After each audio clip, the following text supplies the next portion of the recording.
Hi friends, welcome back or welcome if you are new. My name is Mali and in this video we are going to be reading some of our most anticipated 2025 releases. This year is shaping up to be a pretty exciting year in terms of book releases. There's a mix of very interesting debut novels that I want to read and then novels by authors that I previously loved and adored, and I'm really excited for those books. This video was also really inspired because only yesterday I got sent a book that I didn't know was coming in the mail. I didn't request this. I didn't beg on my hands and knees for this. And I wasn't notified that this book was coming in. So imagine the scream that I screamed when when I got sent this. I loved Malventura's My Husband when I read it last year. It didn't make my favorites list, but it was like honorable mentions. It was a really good read, and I'm really excited for this. I'm a little bit apprehensive because it's about stardom and like a famous singer, but I'm willing to try it out because it's Malventura and I'm still really excited for it. I know this is going to be so interesting, so twisty and suspenseful and fast-paced, and exactly what I need right now. So that's one of the books that we're reading in this video for sure. I also have some really exciting copies on my Kindle, and look at my Kindle cover. In my cutie little Kindle, I also have a Libby Hold for Mending Bodies, which is a literary dystopia where the government greatly encourages people to be surgically conjoined together. And then I also have an e-arc for The Starving Saints, which I'm really excited about. This is like medieval horror. There's lesbians, there's cults, there's cannibalism. I'm sold. I'm in. And then later this week, Ocean Wong is coming up with a new novel, Emperor of Gladness, which I'm really excited about. I've been seeing a couple of like early reviews and people are so in love with that novel. It's beautiful, it's haunting, it's devastating, like emotionally, which I'm excited for. I want to cry. I want a good cry. I don't have a copy of The Emperor of Gladness just yet. I think I'm gonna be ordering it when I get paid on the 16th. Sadly, I don't have a pre-order of it coming in, but we'll be reading it regardless. Those are the books that we're gonna be reading in this video. Yeah, we're gonna be spending the next couple of weeks reading some new releases, and I'm really hoping for a 5-star in this stack because 2024 releases were actually quite disappointing, but this year it sounds very promising. Yeah, let's read some new releases.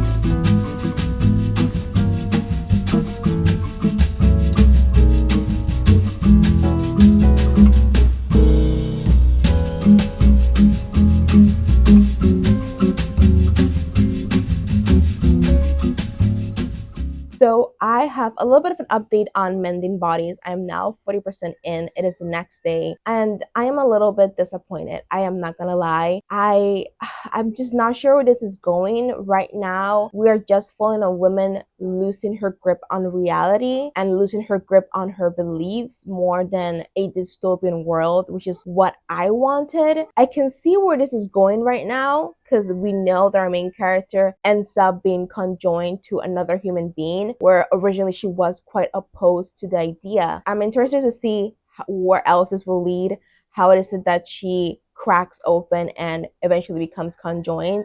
And I'm hoping it explores a little bit more after that and it doesn't just end with her being conjoined, because it's actually quite a short novel. It's only about 209 pages, I think it is. So far, our narrator is this young girl. She's a university student and she's writing her dissertation on the origins of conjointure and how that idea of conjoined people being like sort of like freaks or evil or just bad omens to how it is now in the current society, where it's kind of strongly mandated by the government. Like people have all sorts of benefits once they're conjoined, like housing, jobs, that kind of thing. So like people who are struggling more often than not go through that surgery to be conjoined because of the benefits that brings. So it's very interesting, the aspect so far, but right now I'm just looking at this woman losing her grip in reality and having strange dreams, and I'm just like, I'm a little bit over it. Like I want to explore the society. I want to explore this very interesting theme of people having to be conjoined. I'm a little disappointed so far, but I am gonna see it through a little bit more and see where this goes. That is my update so far. Like I said, I'm 40% in. Hopefully it turns up because so far I'm not convinced.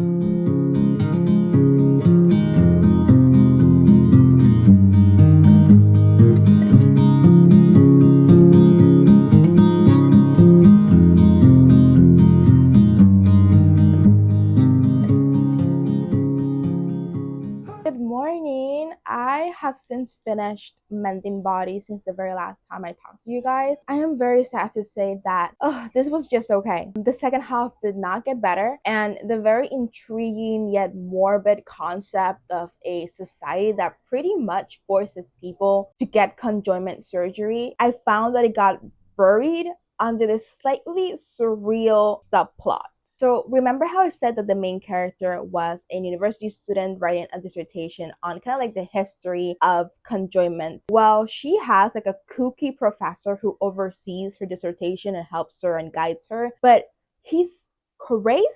He basically forces her on weird little adventures on the pretense of field work. Like, I am so sure that his mantra of do field work, do anything for the research, do anything for dissertation paper, that he is the reason why she went ahead with the surgery, because she was kind of like against it at the beginning, but then she went ahead with it. And I was curious to know her psychology behind it. And her psychology behind it, actually slight spoilers because I'm going to talk about things a little bit in depth. So like if you guys don't want to know anything besides like the general gist of the book, I'm going to put spoiler text right here just in case. Her dissertation paper is giving her trouble, and so she can't sleep. She develops insomnia. So she decides to see a sleep therapist. She eventually finds out that her sleep therapist is some guy that she was in a program with. So she, at some point for her paper, has signed up for this program that matches people perfectly for the surgeries. And so she finds out that her sleep therapist is the guy that she had matched on that program a while ago. And so she decides to go ahead with the surgery and to be conjoined with her sleep therapist because she thinks that she'll finally be able to sleep. That's what I got. That's what I understood. I don't know, it was slightly surreal because the sleep therapist kept talking about piano and like touching her body like I don't know. Those surreal little subplots did not enjoy. I am just starting to realize that I don't really like surrealism. I don't like things being weird and unexplained just for the fun of it. Like, I don't really like it. So I didn't really enjoy the middle half of the book. The second half got a little bit interesting because we had the character go through the conjoinment surgery and we saw how that completely changed her life. She had to learn how to live in her new body, but also how to be okay with this other body that she was living with. It was kind of a very intense sort of like look at how couples live together. Very interesting topic. I also really liked because it explained how society saw conjoinment surgery, so that's something that they aspired to. Basically, the person that was conjoined to you was supposed to be your better half, and together you could be one full being, something like that. Like the concept of that little dystopian world, but I didn't really like the execution, which was sadly buried under the weird plot elements. I now want to start Make Me Famous by Malventura. I'm just really in the mood for this book. I really feel like it'll be a really intense and gripping and like fast-paced book, which is definitely something I need because I haven't finished a book in a while. My reading in May has been really bad for other reasons out of my control, just life reasons. I am moving, so those things has been making my May reading very slow. I need a fast-paced book. I think this is gonna be the one. I have read Malventura before, so I kind of know what I'm getting into, so I'm hoping that she delivers.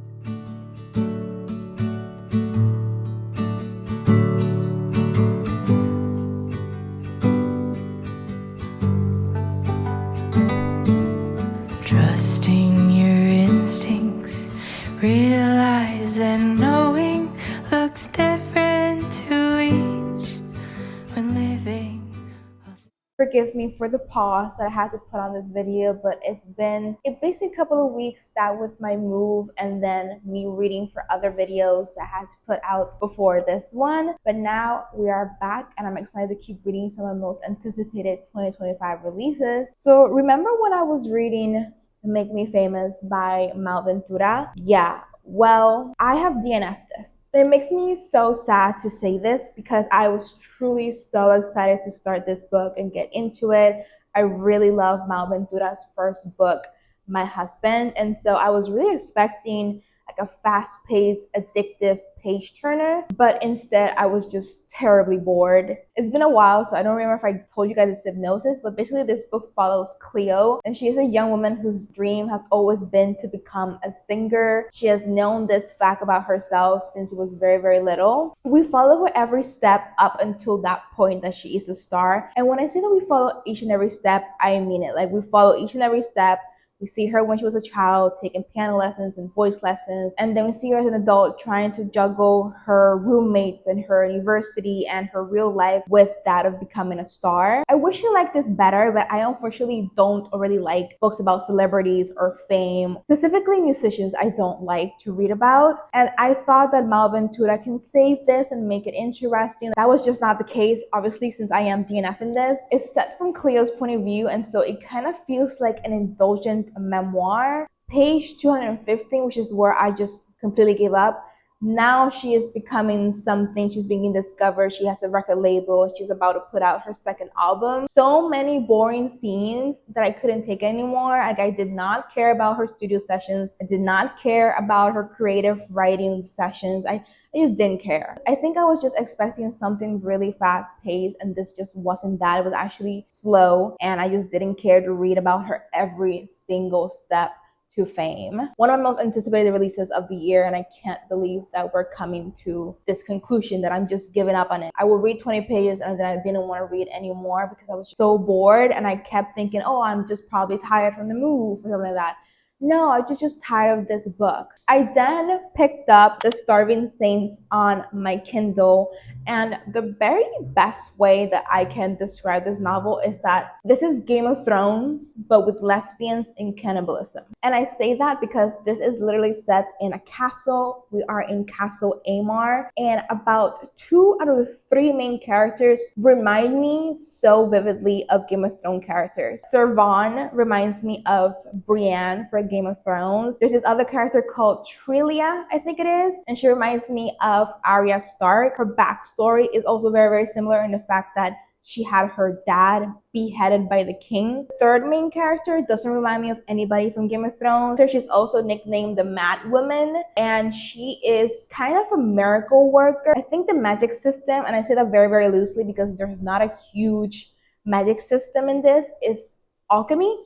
I think that's what her superpower is, or her magic is. The Mad Woman works for the king, and a couple months prior, she fixed the water problem because we're set in this castle that's under attack, and so the castle is under siege and nobody can get in or out. They're surrounded by enemies on all sides. Food and water are dwindling, and the Mad Woman, because she is tasked with the impossibility of making food out of nothing in order to help the king and the castle not starve. I'm currently 28% in, so I still quite a ways to go, but so far, like, I'm really liking each and every page. It's very different than what I usually read because, again, this is kind of like a dark fantasy. I'm really liking that there's a lot of things going on, so each and every character has their own motives and their own personal vendetta. I am really hoping for some lesbian action. I'm really hoping for some tension, for some longing, for some desire, because the lady nights, the way she's described,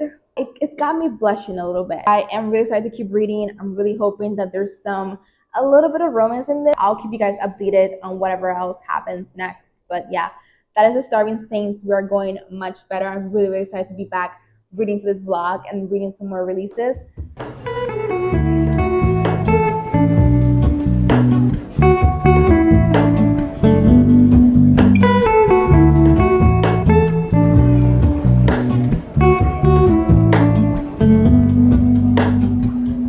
Hello, Ramona. I can't shake the simplest feeling beyond the ghost. Hello, we are here to finally close off this video. It has been so long since I started this vlog. If I sound a little weird, it's because I am getting over a cold or I'm getting sick. I'm not sure. Yesterday I was like all runny nose, a little bit of not a headache, but I was like congested. I could feel it in my head and sneezing like crazy. Today I got none of that. Still a little off, so I think I'm getting over it. But yeah, guys, I finally finished The Starving Saints and the other book that I was reading for this video that I never even came on here to tell you guys about, because I was like, honestly, I think I was over filming for this vlog like mentally, because I've been filming for this vlog over a month, way more than a month. This video I started at the beginning of May and now I'm finishing it off on June 26th. A lot of things have been happening between this vlog. There's no surprise why it took me so long, but also the last two books that I finished for this vlog took me both over a week to read, and both of these books are flops. Honestly, this entire video is a flop. Like, I was editing this video so it could be up and ready for Saturday, because last week I didn't upload anything because I was still fucking reading for this vlog, and none of the books that I read were a hit. None of them, which made me really, really sad. So I finished The Starving Saints, right? This, oh my god, I remember coming on here telling you guys that I was interested to see where it was gonna go, that it reminded me of Game of Thrones, and that is true. But I honestly, this book is one that I should have DNF'd because it was just so slow. It hindered my reading speed. It took me forever to finish, and I kept stucking it out because I thought it would get better. There were some elements I was interested in seeing where it will go, but none of the elements I was interested in went anywhere satisfactory. And also, this book suffered bad bad marketing is the word I'm looking for, because I understood that it was more LGBTQ. I thought there would be more lesbian shit. There's barely any of it. I thought there's more horror. There's nothing horror in here. And I thought it was more like dark, gothic, medieval shit. There was medieval shit, but it was barely gothic. It was barely dark, and there was more fantasy than anything. And I don't really read fantasy, right? You guys know this. Not saying anything about fantasy. It's just not what I'm interested in right now. I got roped into reading a fantasy when I was not expecting a fantasy. I was just so out of my depth reading this book, and I was stucking it out thinking, no, it's probably because I never read fantasy and that's why I'm not really jiving with it. And yes, but also it was just so weird because the magic system didn't make any sense, to be honest with you. I never understood it. It has something to do with bees. I am reading off some bullet points off my laptop because I read this book so long ago. So some of the details are a little bit blurry. I wrote, the pacing was incredibly slow. This is true. It took such a long time to get the action going, and I swear to God, once we were in the action, even the action took forever to continue. Like, I don't know. The romance was also something so unsatisfactory. I did not like it, and that was the main reason why I picked this book up, right? I would have taken a stupid sex scene in the middle of all this action to whatever else we got, because I didn't see none of the chemistry between none of the characters. So by the end of it, when they were a trouple, I was really fucking confused. Yeah, this is a book that I should have DNF. Then I picked up The Emperor of Gladness by Ocean Vuong, and this was a predicted 5-star. I mean, I bought the motherfucking hardcover, for fuck's sakes. Like, this was expensive. I had that much faith in Ocean Vuong that this was gonna be like a 5-star. I was gonna cry, I was gonna be devastated, I was gonna love this book. That did not happen. My god, why can't I be normal? Why can't I like things? I was expecting beautiful writing, right? I was expecting more about Hai and his sexual orientation. Hai is the main character of the book, and instead I got some flat sentences. I didn't feel the magic of Ocean Vuong's writing. Yes, there were some beautiful passages. I underlined a little bit of the book, but I expected to underline the entire book. And in terms of Hai and his sexual orientation and his little relationship with this guy named Noah, we didn't get any of that. We just got some passages, and that was it. Like, it happened in the past before the book started, and then we never revisit that. And I expected beautiful writing and a haunting, beautiful, devastating story about same-sex love, right? I wanted to see that. That being said, I thought this book was gonna pack like an emotional punch. I wanted to cry. I'm not gonna lie. I wanted to cry. My eyes were dry, baby. And to say that about an Ocean Vuong book, unheard of. I also didn't get attached to any of the characters. Gracina was my biggest disappointment. I thought I was gonna love her. She's one of the main characters. She's this 80-year-old grandmother who takes in Hai, and the two start living together. They form a bond. But I so wish we saw more of that. But instead, the bond that they cultivate is more off the page, and the majority of their chapters together was Hai dealing with Gracina's war delusions because she had dementia, and so sometimes she will revert back to her childhood, to her, oh my god, I forgot where she was from, but like some country in Europe that was ravaged by World War II. And so when she came to America, she tried to put that behind her. It just keeps coming back to her because of her memory issues, and I just didn't care for it. I'm sorry to say, maybe it makes me heartless, but I didn't care about this old woman and her delusions. I wanted more sweet, cute scenes between the two, and the war scenes just took me out of the story. There were so many characters in this book, so I thought, okay, maybe I didn't like Gracina, but maybe I'll like some of the other characters. Same thing happened. Didn't get attached to none of the other characters. You had Sony, he's Hai's cousin, and then you had his various co-workers that Hai meets at his fast food job. Actually, a lot of this book's action is during Hai's job and centering about his job and his coworkers, which was okay at first. I liked it. It reminded me of my own job and, my own friendships I cultivated in my job and all the wacky shit that happens at jobs. Hai and I, we work a customer service job, right? So there's some wild shit that happens at a customer service job. But this timeline got real fucking boring real fast. I mean, this book is 400 pages. Why are we spending almost all that time at a fast food joint? The found family trope between Hai and his coworkers was cute at first, but it got boring real fast. There was more bonding moments, like sweet, funny bonding moments between Hai and his coworkers than between Hai and Gracina. It meandered a bit too much, and there were some chapters that felt so random, like what the fuck was that wrestling scene and the hog scene? Like, what was that? I think this was a very self-indulgent novel for Ocean Vuong. I mean, he talks about how a lot of this novel was inspired by his real life. Like, he had a Gracina, he worked at his fast food joint, he had his co-workers. So I think that it was very healing for him to write this novel, but sadly, I just didn't gel with it. For an Ocean Vuong novel, I found this to be very underwhelming. So that is the end of this video. I am so disappointed with 2025 new releases. I did not expect this, by the way. Thank you guys so much for coming on this roller coaster of a vlog. Let me know if any of your anticipated 2025 releases were hits for you. I certainly hope so. I don't want this bad mojo for you because I don't know what went on in this vlog. Everything went wrong. Everything went wrong. But it's fine. It's fine. This was fun anyway. So thank you guys so much for watching. I'll see you very, very soon. Bye.